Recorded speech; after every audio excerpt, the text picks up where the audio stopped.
జగన్ టైంలో ఏదన్నా కుంభకోణం జరిగితే ఆ సంబంధిత మంత్రి బాధ్యులు, ముఖ్యమంత్రి బాధ్యులు. వాళ్ళ వెనకాల ఆళ్ళున్నారు, వీళ్ళున్నారని రాసుకొచ్చేవాడు. అదే ఇప్పుడు కుంభకోణం జరిగితే వాళ్ళెవ్వరికీ సంబంధం లేదు. అధికారులే బాధ్యులు. ఇది ఈనాడు జ్యోతి స్టైల్ ఆఫ్ ఫంక్షనింగ్. బాలామృతంపై ప్రయోగాలు అంటూ ఓ వార్త రాసుకొచ్చింది. 13.8 లక్షల మంది చిన్నారుల భవిష్యత్తుతో చెలగాటం ఆడుతున్నారు. 1200 కోట్ల విలువైనటువంటి టెండర్ల నిబంధనలు గోల్మాలు. 8 నెలల్లోనే యూనిట్ ఏర్పాటు చేయాలని నిబంధన.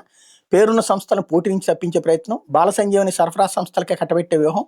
మహిళా శిశు సంక్షేమ శాఖ తీరు మీద విమర్శలు వెళ్ళు. చిన్నారులు ఎంతో ఇష్టంగా తాగే హార్లిక్స్ వంటి న్యూట్రిషన్ పౌడర్ని మార్కెట్లో తీసుకురావడానికి హిందుస్థాన్ వంటి దిగ్గజ కంపెనీకి దాదాపు 5 ఏళ్లు పట్టింది. అలాంటిది రాష్ట్రంలోని 13.8 లక్షల మంది పిల్లల్లో పోషకాహార లోపాన్ని నివారించిన ప్రభుత్వం అందించే బాలామృతం తయారీకి ప్రభుత్వం విధించిన గడువు కేవలం 8 నెలలు మాత్రమే. ఇంత స్వల్ప వ్యవధిలో యూనిట్ నెలకొల్పి పౌడర్ సిద్ధం చేయాలనే నిబంధన విధించడం వెనక మర్మం ఏంటో మహిళా శిశు సంక్షేమ శాఖ అధికారులకే తెలియాలి. అనేక పరీక్షలు నిర్వహించి ఎన్నో జాగ్రత్తలు తీసుకుని అత్యంత నైపుణ్యంతో సిద్ధం చేయాల్సిన బాలామృతాన్ని ఇంత హడావిడిగా తయారు చేయాలని భావించడం చిన్నారుల జీవితాలతో చెలగాటమాటమేనని పోషకాహార నిపుణులు ఆందోళన వ్యక్తం చేస్తున్నారు.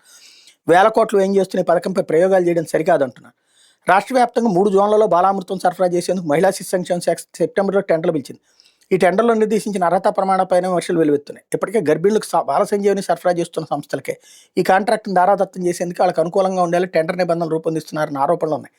న్యూట్రిషన్ పౌడర్, హెల్త్ మిక్స్ తయారీలో అనుభవం లేని సంస్థలకు కూడా టెండర్లో పాల్గొనే అవకాశం కల్పించడంతో శిశువుల ఆరోగ్యానికి ముప్పు వాటిల్లుతుందని నిపుణులు హెచ్చరిస్తున్నారు. 7 నెలల నుంచి 3 ఏళ్ల వయసున్న చిన్నారులు రక్తహీనత, పోషకాహార లోపాన్ని నివారించేందుకు అందించే ఈ బాలామృతం అత్యంత సున్నితమైన శాస్త్రీయంగా తయారయ్యే nutrition powder.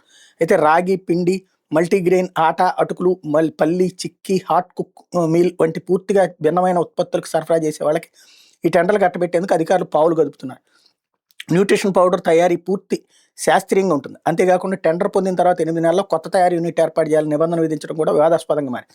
Nutrition powder, health mix, malt ఆధారిత ఉత్పత్తుల తయారీలో కనీసం 5 ఏళ్ల అనుభవం ఉన్న సంస్థలకి టెండర్లో పాల్గొనే అర్హత కల్పిస్తే పిల్లలకు నాణ్యమైన బాలామృతం అందుతుందని నిపుణులు పేర్కొంటున్నారు. 5 ఏళ్లలో 1200 కోట్ల మేర ఏమయ్యే బాలామృతం పథకంపై మహిళా శిశు సంక్షేమ శాఖ ప్రయోగాలు చేయడం ఏంటని పలువురు ప్రశ్నిస్తున్నారు. ఇదేదో పెద్ద కంపెనీ వాళ్ళ దగ్గర లంచం తీసుకుని రాసిన వార్తలాగా ఉంది, లేదా వాళ్ళు ఇచ్చిన తప్పుదోవ పట్టించేటటువంటి అంశం మీద నడుస్తున్నట్టుంది. ఇప్పుడు మధ్యాహ్న భోజన పథకం ఏ స్కూల్లో ఆ స్కూల్లోనే పెట్టారు. ఎందుకు 5 స్టార్ హోటళ్ళకి వచ్చి, లేకపోతే కనుక ఏదైనా పెద్ద హోటళ్ళకి ఇచ్చేచ్చు కదా కాంట్రాక్ట్. ఎందుకు చేస్తున్నారు అది? బేసిక్గా అక్కడే తిండి అన్నటువంటి కాన్సెప్ట్ ఆ ఏరియాలోనే అన్నట్టు. అలాగే ఆల్రెడీ అనుభవం ఉన్నోడికి ఇస్తే బడా సంస్థలోడికి ఇవ్వండి, మావులోడికి ఇయ్యద్దు అంటాం, అదేదో కుంభకోణం అంటాం. అంటే అధికారులను బెదరేయడం. వీళ్ళని ఎవడో కాంట్రాక్టర్ అప్రోచ్ అయినట్టున్నాడు. వాళ్ళ కోసం రాసిన దరిద్రపు వార్త.